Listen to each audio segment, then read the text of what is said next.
فاكرين المقولة اللي بتقول إن الناس بتكره التغيير؟ قصة مصانع إلكو هتخليك تغير رأيك خالص. إلكو قررت تعمل نفس التغيير في نظام التصنيع في مصنعين، واحد اسمه تشستر والتاني هاي بارك. تشستر ده كان مثالي، العمال بيحبوا شغلهم وإدارتهم. هاي بارك كان فيه نقابة قوية ومشاكل كتير. تتوقع إيه اللي حصل؟ نفبة إن مصنع تشستر المثالي هو اللي رفض التغيير ودخل في مشاكل رهيبة.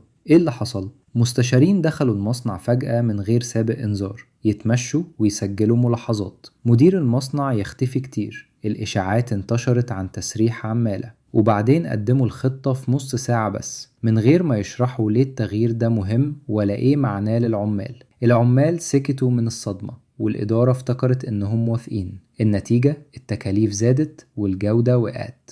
اللي كان متوقع منه الرفض، فالعمال نفذوا القرار وهم مبسوطين. ليه؟ الإدارة هناك عملت 3 حاجات مهمة: شاركت الناس في القرار، شرحت لهم كل تفصيلة وليه التغيير ده ضروري، وحددت كل التوقعات بوضوح. الناس هناك حسوا إنهم جزء من العملية حتى لو اختلفوا في بعض النقط.